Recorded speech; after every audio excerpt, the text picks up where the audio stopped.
everybody, and welcome to episode 55 of On the Road with AutoTrader, where we make car stuff simple for Canadians. My name is Jody Lyon. I'm the editor-in-chief of AutoTrader. And my name is Dan Alika, and I am AutoTrader's road test editor. Hi, Dan. Hey, Judd. So this episode is all about road rules, and we're going to do a refresher course because this is something that has been requested from our listeners before. Okay. Usually after our road rage rants Yes. episodes, and if you missed those, we've done 2 of them so far. So go back and re-listen to those because those are always really fun. When Yeah. Dan gets ranty, it's just really fun.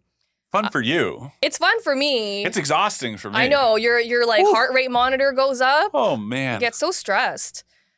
So we thought it would be fun if Dan and I, as, people who drive along, professional automotive journalists, we're going to take Ontario's G1 written test live on the show just to see if we would pass.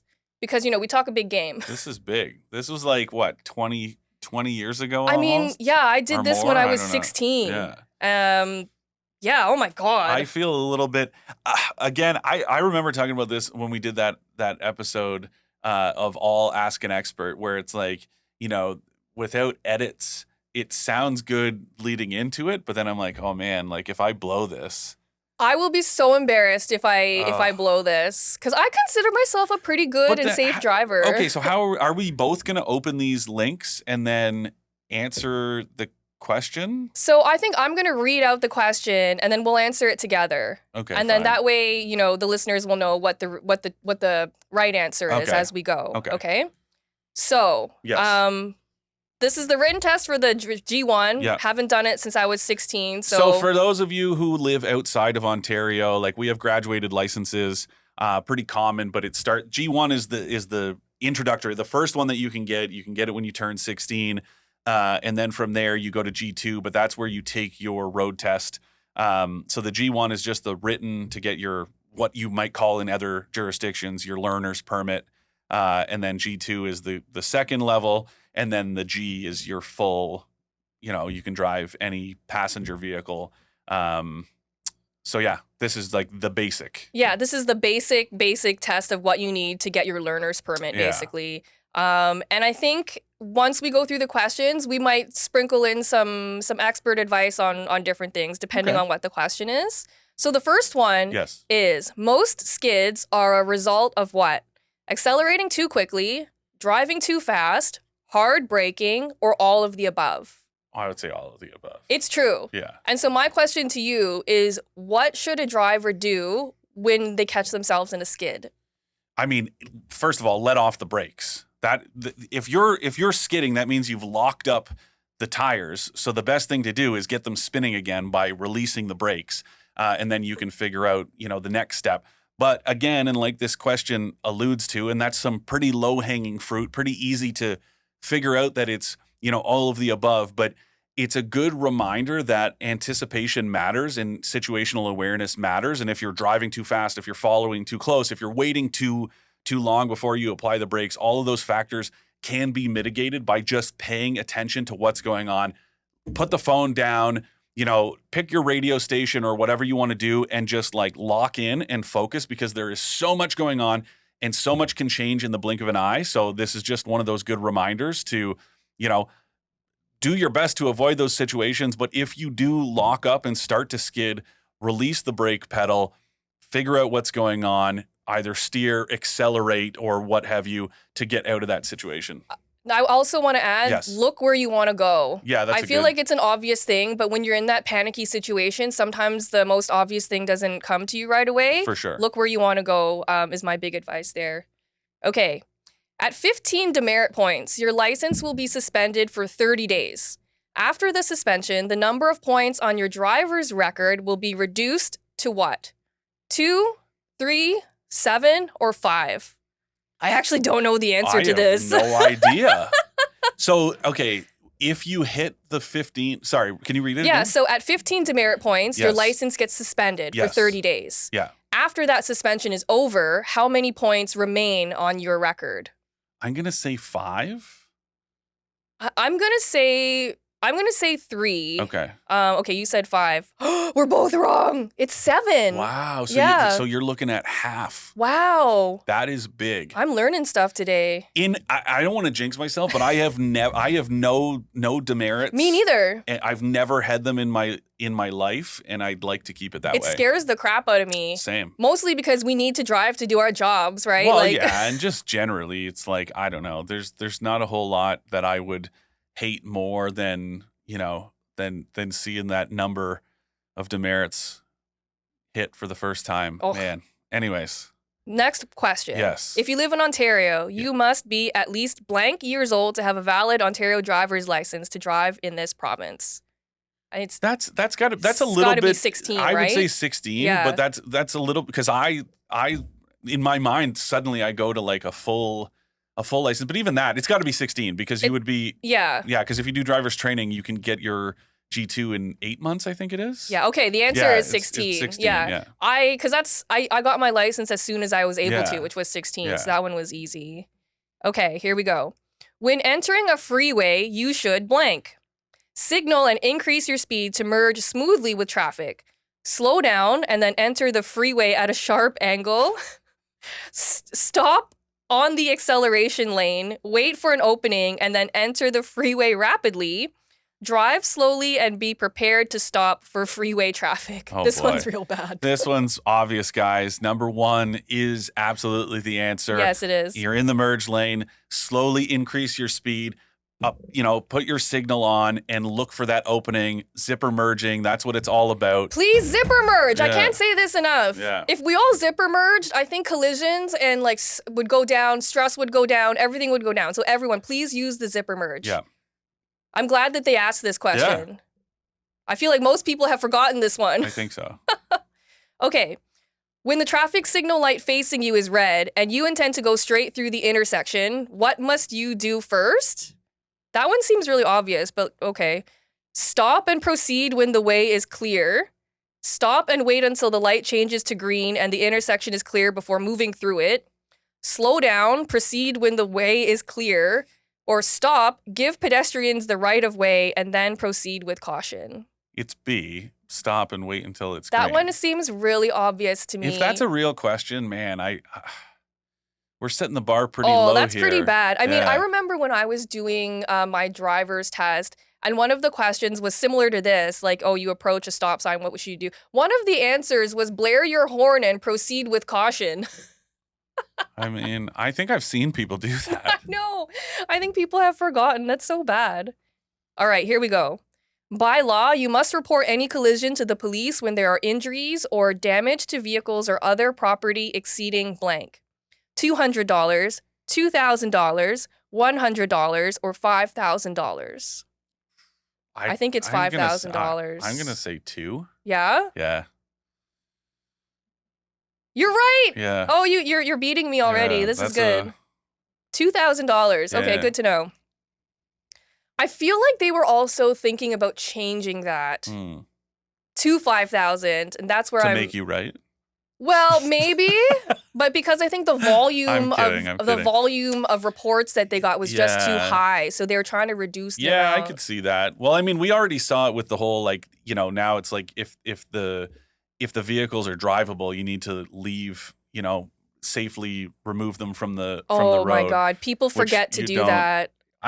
I think, again, it's like you said about in those panic situations, people kind of forget what to do. It's like I understand, okay, somebody rear ends you, let's say, your first reaction is going to be to stop and get out of the vehicle. But I've seen it happen where it's like people put their hazards on and then they stand there exchanging info and taking photos. And it's like, I'm telling you right now, call the police. They're going to tell you the same thing. Get off are the vehicles drivable? Is anyone hurt?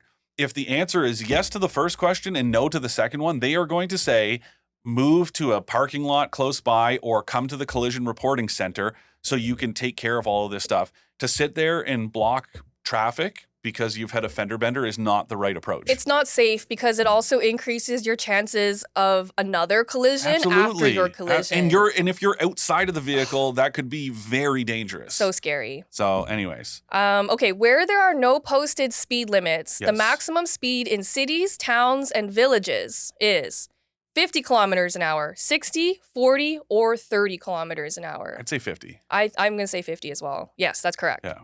I think that's going to change, honestly. To lower? To 40. Yeah, like a school zone or something. Well, just in general, Yeah. right? All of these like Vision Zero and safe city approaches. Yeah. Is 40 is the new 50.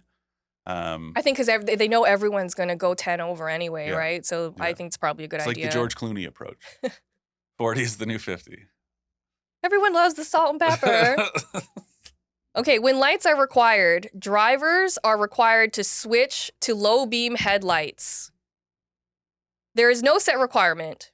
Within 300 meters of an oncoming vehicle, within 1 kilometer of an oncoming vehicle, or within 150 meters of an oncoming vehicle. I would say, what was it? When I believe this is when high beams are required, not so lights. So it's like if you have your high beams on and you see another vehicle approaching, at what point should you reduce your high beams back to low beams in order to not blind the oncoming driver? And it was what, 300 meters? 300 meters, 1 kilometer, or 150. And then there's also an answer that says there's no requirement. Oh, that's actually a tough question. That is a hard question because I don't actually know the official answer to this. I'm going to say 300 meters because that seems reasonable. A kilometer seems like a little bit far. Yeah, and 150 is too short. Too short. Yeah, so I'm I also say 300. It's 150. Wow. Yeah, that's way too short. Yeah, that seems really interesting. Weird. I want to look into this one. That doesn't seem right to me. Oh, there you go. I guess so how many we have? You have 2 wrong. I have 3 wrong. I have been look, this is not just because I got that wrong. I'm an err on the side of caution kind of person. Yeah, like more is always better. Exactly. Yeah. To wait till 150 meters. This is actually there's a lot of like misunderstanding of people. Oh, this driver blinded me, turn your brights off. But it's like a big problem is not even LED or HID headlights. It's actually like headlights not being properly positioned. Yeah. Quite often, over time, they think about it, right? Especially if it's a gas-powered vehicle, but it's like there's lots of vibrations, lots going on. You go over bumps and stuff, and those housings inside, whether it's a classic bulb or an LED, can shift, and they end up pointing upwards, and that's where you get that sort of blinding effect as you're driving towards, or somebody's behind you in their pickup truck, and you're like, oh man, I can't see anything. It's because the headlights need to be angled down ever so slightly. I'm not talking like point right down at the road. Yeah, it makes a big difference though, especially because in my car I'm like quite low, so I'm like eye level. Yeah. Yeah, so that's an easy fix. Yeah. Okay, next question. While you are driving with a learner's license, an accompanying driver must sit in the front passenger seat blank. During the hours of darkness, on high-speed highways, at peak traffic times, or at all times? All times. That's my answer as well. Yeah. And that's correct. Yeah. I think you have to have a fully licensed driver with you at all times. Not only that, but that question is a little bit like misleading in a sense because you're not allowed to drive on the highways, on major highways with a learner's permit, and you're not allowed to drive at night with a learner's permit. Yeah, see, and people would know this if you read the handbook, right? Yeah, true. I think we should all read the handbook again because clearly even we need to read the handbook again, right? Okay, if you are involved in an accident where injuries or damages exceed $2,000, you must report this to your nearest provincial or local police blank within 24 hours, 48 hours, immediately, or within 72 hours. That's a tough one. So I'm gonna say within 48 hours, just because it sort of splits the difference between what I would guess. Okay. Immediately is not. That's doesn't seem real. My guess is immediately. You think so? Yeah, because I feel like the longer you wait, the fuzzier your memory gets, right? Yeah, true. But also, there part of it is like people that don't necessarily know. If you don't have a damage estimate. If you don't think you're injured and then all of a sudden you go home and you sleep and you wake up and your neck is sore and you end up going to the collision reporting center. Okay, so I think 48, but I could be wrong. It's immediately. Wow. Okay. Yeah. All right. Good to know. So my instinct was right. Yeah. I mean, that's what I would do personally, but it's nice to know that it's in the handbook. All right, next question. The nearest a driver may park to a fire hydrant is, see, I think a lot of people forget this one. 6 meters, 1.5 meters, 3 meters, or 4.5 meters. I'm going to say 3 meters. That's also my guess. That seems legit. And usually there's markings on the curb. Well, not usually. I'd say sometimes there's markings on the curb. I just kind of It's like a spray paint line. I don't know. I think, that's also one of the tickets that you, like, if you try to fight, like if you, let's say you decide to dispute it, like the justice of the peace will not. Good. Yeah. Oh, yeah, absolutely. They 100% deserve that. Yeah. Yes, it's 3 meters. Yeah. Okay.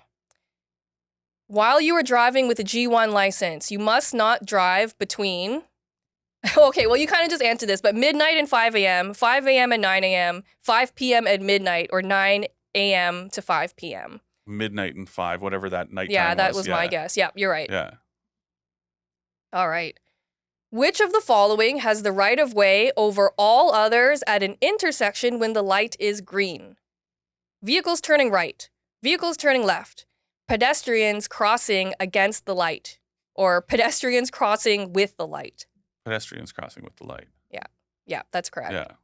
Here's another, you know what though? This kind of gives me plants a seed for another question, which is, and I have talked about this before, but on like an early episode, if you are at an intersection, and let's say it's like stop signs, so through traffic, north, south, east, west has stop signs.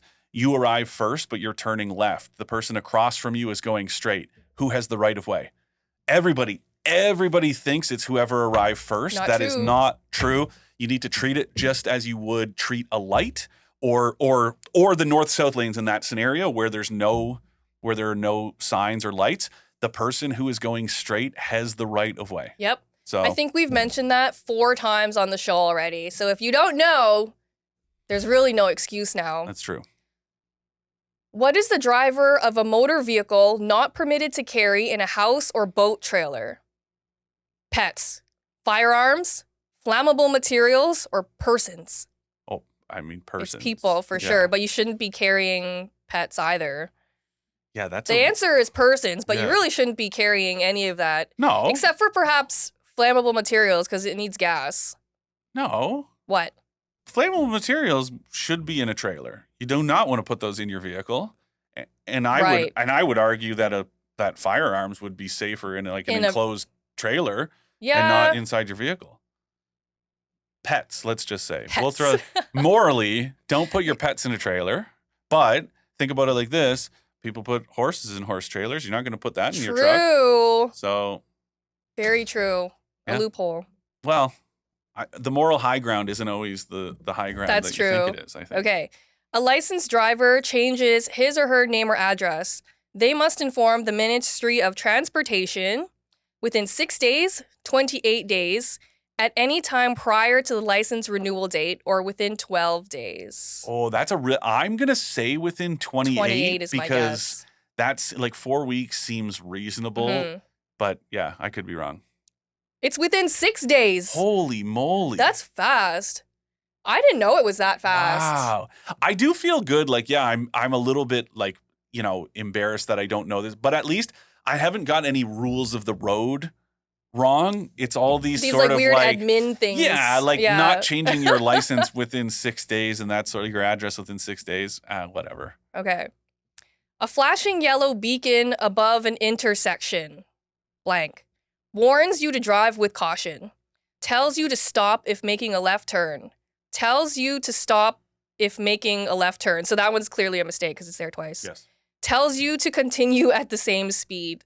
This one's really obvious to me. I hope everyone knows this. Yeah, warns you to approach with caution. Approach with caution. It's not a stop sign.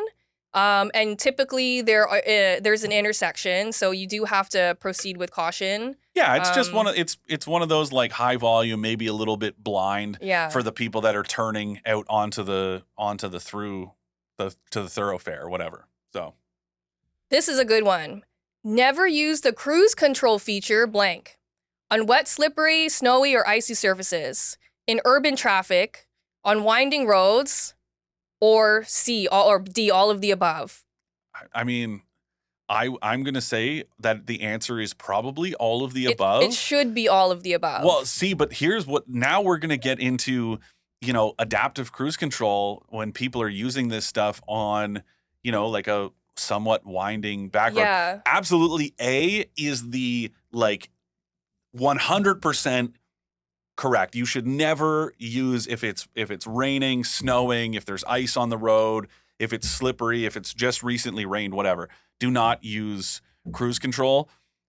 I mean, I guess technically you shouldn't use it on like a wind, but I'm thinking of like a country road, and you have, one of these advanced adaptive cruise control systems Right. that markets itself as something that you can use in those scenarios with lane following. Yeah, or People are even going to use it. there's new ones where it will like see that there's a curve and it will slow you Slow down so down, you yeah. don't go flying, right? Yeah. So in this case, all answers are correct. It's all Yeah. of the above. Yeah.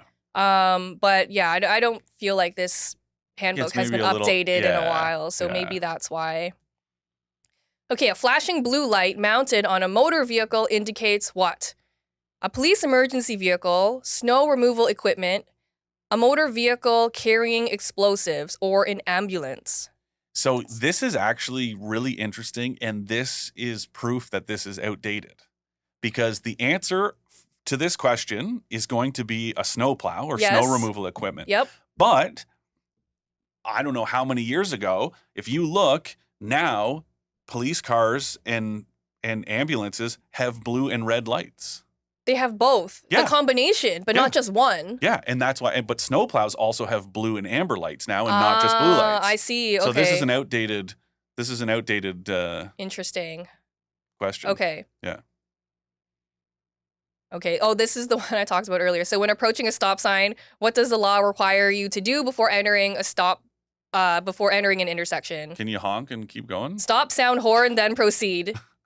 Slow down, and if the way is clear, proceed. Stop, and when it's safe to do so, proceed. And then my favorite answer, slow down, sound horn, and proceed. Yeah, it's going to be stop, make sure. When it's safe yeah, to do so, proceed. Yeah. That's hilarious. I mean, a lot of people must think it's slow down, and if the way is clear, proceed, because I see a lot of people a lot of not rolling stopping. stops, yeah. Okay. If your vehicle becomes disabled on a 400 series highway, you should what? So guys, this is for those of you who don't live in Ontario, these are our major highways. So the 401 is the one that runs, virtually from one side of the province to the next, and then you have the 400, the 403, but all of these major 3+ lane highways. Blow your horn for help. Get out and try to wave to highway traffic around your vehicle. Can you imagine? Get out and walk to get help. Pull over, activate your emergency flashers, and wait for help. Yes, that's the correct answer. Yeah. Again, because you need to activate your emergency flashers so you can warn other people of what you're doing. And then don't exit the car if you can help it. Stay in the car. Call for help. You know what's interesting, in that I was reminded of when I was in France, is not only similar rules apply, right? But if you go to Europe, you'll notice that cars all have, and European cars that are sold here, if you're in a Mercedes or something, you'll see little reflective vests in little pouches that come with the car. Smart. But that's because in Europe, that's part of the road safety rules, that if your vehicle becomes disabled, you have to put on this safety vest. And they'll often also come with little triangles, reflective triangles, to warn approaching traffic that there's a disabled vehicle. That's really smart. Yeah. Why don't we do that here more often? I don't know. Probably just because we cost cutting. Yeah. Literally. Yeah. Okay. If you are convicted of careless driving, you will get blank. You can be fined up to $2,000 and sentenced up to 6 months in jail. Your license will be suspended for up to 2 years. 6 demerit points, or all of the above. All of the above. It's usually all the above. Yeah, that's correct. Yeah. Wow, that's big. Jail time is crazy. Yeah. Well, just all of that stuff. And I think I've talked about this with drunk driving and stuff like that. Guys, keep in mind, this isn't just let's say all of those happen to you. Worst case scenario, you get the $2,000, you get 6 months in jail, you get this license suspension. Also keep in mind, your life after that 6 months in jail is going to be pretty difficult. You are going to have to make all sorts of alternate arrangements to get to work. to do whatever you got to do. When you get your license back, your insurance rates are going to be sky high because you're going to be deemed uninsurable by a lot of insurance companies. It is not worth the risk, honestly. And yes, there's a little bit of subjectivity there for the police of what constitutes careless driving, but kind of, it when you see it, and it if you're engaged in it. You got to pay attention. And this is just like that reminder that the penalties are pretty stiff. I would be curious to see how often that happens. I would love to know, just considering how much like foolishness we see out there. I'd love to know how often this people actually get that sentence. We should look into it. We should. Yeah. Next episode. Stay tuned. On a roadway where traffic is moving in both directions, in what position must you be before making a left turn? Immediately to the right of the center line. Close to the left side of the roadway. It does not matter provided you signal, or close to the right-hand side of the roadway. Close to the left, what was it? Close to the left of the roadway. Close to the left side of the roadway is one of the answers. Sorry, can you read them again? Yep. Immediately to the right of the center line of the roadway. Oh. Close to the left side of the roadway. It does not matter provided you signal. And this is if you're making a left onto... If you're making a left where traffic is moving in both directions. Oh, I'm going to say closest to the right of the... That's my answer too. Sorry, that's the correct one. That one was worded a little bit weird. All right, here we go. Under all conditions, you should drive at a speed that will allow you to blank. Stop within 90 meters, 60 meters, 150 meters, or stop within a safe distance. That one seems obvious to me. I'm going to say stop within a safe distance because that distance changes depending on whether you're on the highway, in the city, whatever. Yeah, what the weather's like. Yeah. Stop within a safe distance. Yeah. When on streets designed for two-way traffic, if you hear the siren of an emergency vehicle, what does the law require you to do? Oh my God. So many people forget this one, and so I'm glad this one came up. So, continue at same speed. Wrong. Pull as far as possible to the right and stop. Signal the driver to pass or speed up and get out of the way. Now, again, this question is this answer is a little bit misleading because it's like, yes, you should pull over to the right side of the road, right?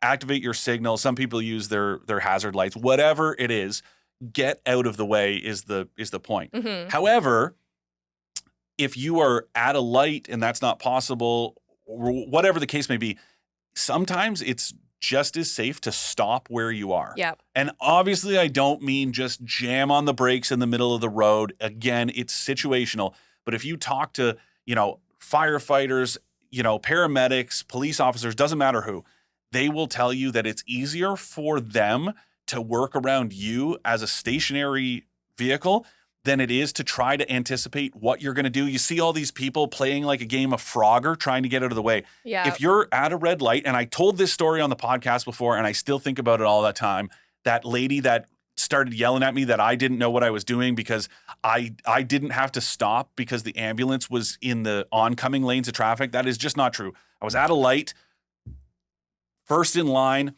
red light, ambulance is heading north, I'm heading south. Well, I'm not going to try to cut across traffic, and I don't know if that ambulance is going to turn left or what. So the light turned green, and I just stayed exactly where I was until the ambulance cleared the intersection. That is 100% what you should do. It's not reflected in this question, but trust me, that is 100% the answer. Yeah. So if possible, if you can pull to the right and stop, that's an ideal situation. Mm-hmm. Most of the times, we're not in those ideal situations, right? So it's better just to stop. But I just hate how infrequently people stop. Like everybody just goes about their business, and it drives me nuts. And I always think to myself, what would you do if it was your family member in the back of the ambulance, or it was your house on fire, or whatever the case is, whatever the emergency that's being responded to in that moment? Have a little decency and think about whatever is going on outside of your little bubble. Yeah. And get out of the way. Let that vehicle get to where it needs to go, because you being 30 seconds later has very little impact on your day, whereas that 30 seconds can be life or death. Yeah. So let that emergency vehicle go. Thank you for bringing that up. I think that one is so important. So we're almost at the end here. If your blood alcohol concentration is more than 80 milligrams in 100 milliliters of blood, so that's 0.8, what happens? Your license will be suspended immediately for 10 days, for 30 days, 90 days, or 10 days. Wasn't that 10 days twice? Yes. So now we only have 3 answers to pick from. Okay, so it's 30, 10, or 90? Yes. I'm going to say 90. I would hope it's 90. Same, yeah. That's correct. Yeah. Also, keep in mind, if you're on a learner's permit, you can have absolutely no 0 blood alcohol content. If you have a G2, I actually don't know, but my thing is just like, don't do it anyways. It's not worth it. And yes, I know that, people metabolize differently, and some people might still have, a registering blood alcohol content in the morning after having some drinks the night before, whatever. The point is, drinking and driving is a terrible, terrible, life-altering decision. It takes a real numbskull to do that. I have seen firsthand the devastation of what drinking and driving can do. I don't know if I mentioned this before on the podcast when I used to work in Alberta at a newspaper.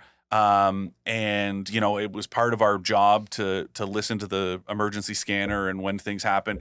And I, ended up at the scene of a collision where a drunk driver hit a carload of high school kids. Oh my God. And killed 4 of them and put one of them in a coma. And that is one of those decisions that did not have to be made. Okay.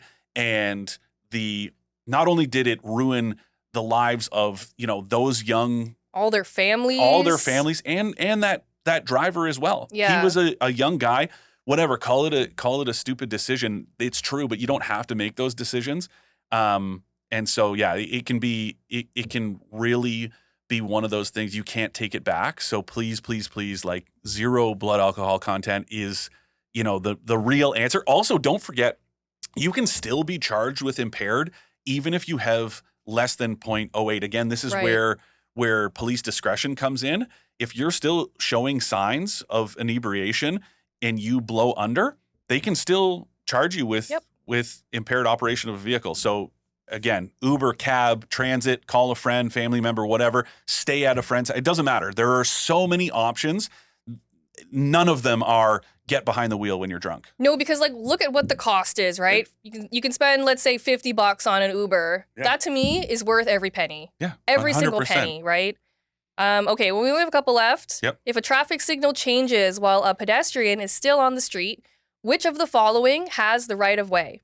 Motorist coming from his left, motorist coming from his right, the pedestrian, or motorist making a turn? I think it's the pedestrian. Still the pedestrian. Yeah, I feel like, yes, that's correct. I feel like pedestrian. So I see this happen all the time where there's someone who's really slow crossing and cars will just go. Yeah. Don't do that. Just save a couple seconds. Make sure that Vulnerable person. road users, man, you got to watch out for people. It's your job. It's your responsibility. Especially, sure, you might, when you hear this on the podcast, you might be thinking of, I don't know, some kid who's just being an idiot, whatever. But more often than not, it's some old person who can't get across through the intersection fast enough. So it's your job as the 4,000-pound object is to protect them from somebody else who's being impatient. So just wait for, once again, that extra 30 seconds is not going to make a difference in your day, but it could save that person's life. And that's the end of our quiz. I think we both passed. There were a couple questions that I was surprised, mostly because it's admin stuff that I maybe haven't, because I haven't been in a collision or anything like that. So I don't really. Yeah, knowing the reporting requirements or the address change. Okay, sure. Should we know that stuff? Absolutely. But do I feel okay that as far as actual rules of the road go, I didn't get any of those wrong. And that, to me, matters way more than knowing that I need to change my address within 6 days. Oh, absolutely. Yeah. So, my suggestion is that everyone kind of do a little refresher, maybe pick up the handbook and read it. I think if everyone did that, we would be in a much better place. Yeah. Before our Ask an Expert segment, here's a message from your friends at AutoTrader. Can't find a car at your ideal price point? AutoTrader is the answer. Car prices are dropping across Canada, and AutoTrader has got you covered with hundreds of thousands of cars for you to choose from. Use our price badges to find a great deal at a great price today. Visit AutoTrader for more. So we have 2 Ask an Expert questions today. One comes from Randy from Peterborough. Hey, Randy. Hey guys, I love the show. I've listened to all the episodes. Thank you. Thank you so much. I really like the show where you tried to trace the lineage of the modern SUV. I kept waiting for you to mention the Nissan Multi that is kind of a cross between a wagon and a truck, and it always struck me as an ancestor to today's SUVs. That's great. Yeah. Anyway, my question today is about upper cylinder lubricants. Okay. I have a mechanic friend who swears by them and adds that to his car's gas tank about once a month. He claims it provides better mileage and keeps the engine cleaner and healthier. If this is true, I expect that this product would be much more popular and well known. So what gives? Do these upper cylinder lubricants work? Appreciate the feedback and the question. I mean, the shortest answer I can give is 2 words, and that's snake oil. You know, all of this stuff, like, okay, to back it up, yes, there are some fuel additives that work, but those are the ones that are added to the fuel, like at the pump, like it's already there.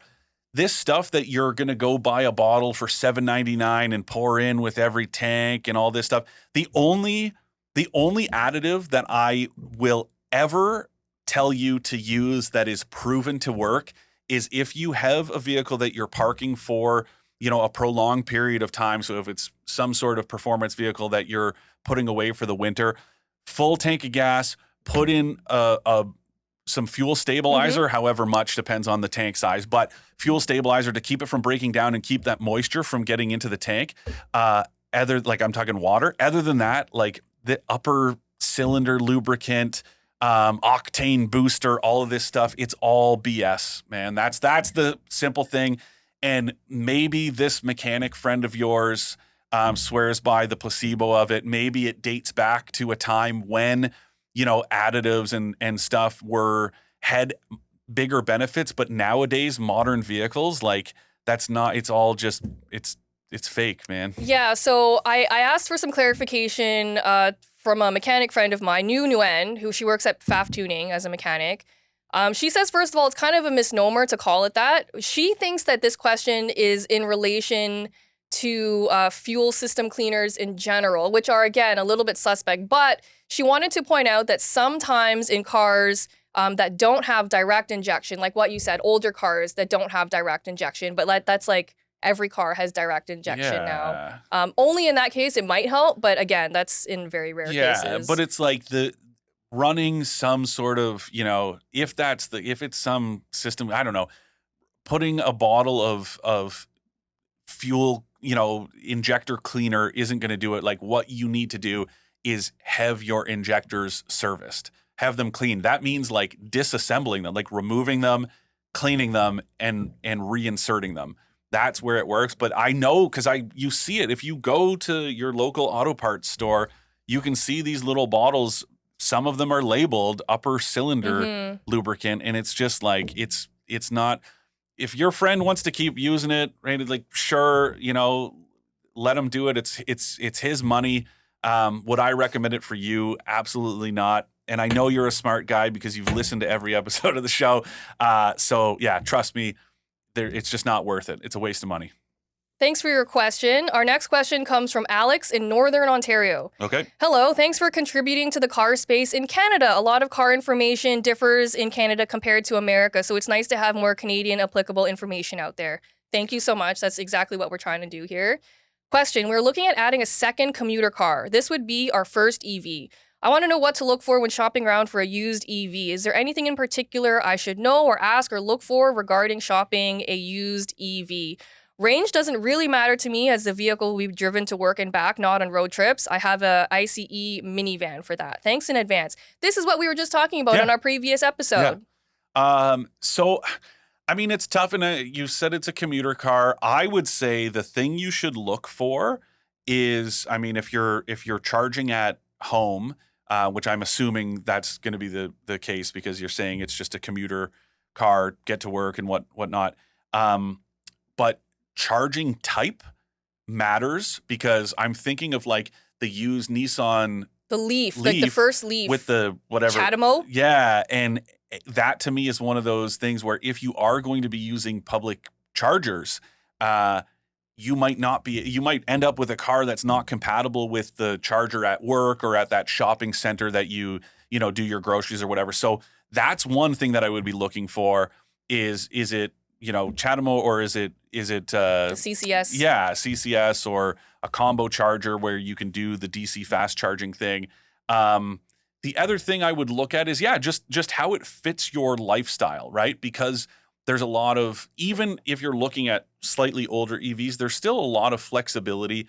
I personally would be taking a look at something like a Chevy Bolt. Yep. I think the Chevrolet Bolt is an underrated vehicle.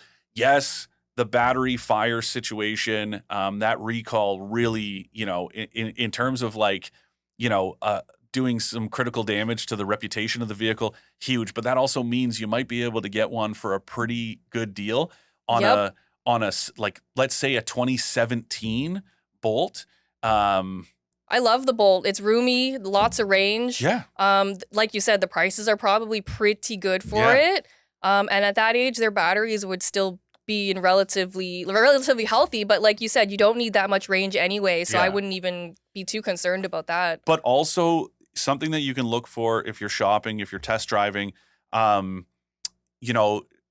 get it fully charged. So if it's at a dealership, make sure that it's fully charged and look at that estimated range. It's hard to determine battery health just by, showing up. But if you can take a look at it and say, okay, it still has whatever, it's only 25 kilometers less range than it was supposed to have, that can give you a sense of where you're at. Great. Thank you, Alex and Randy, for your questions today. Those were really great questions. If any of you would like to ask Dan or I some questions, you can email expert@trader.ca.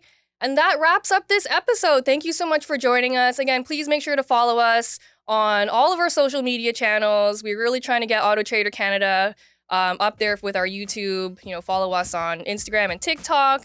And please subscribe to the podcast. If you liked it, definitely show a friend. The sharing is caring. And drive safe, and we'll see you next time. Bye, guys.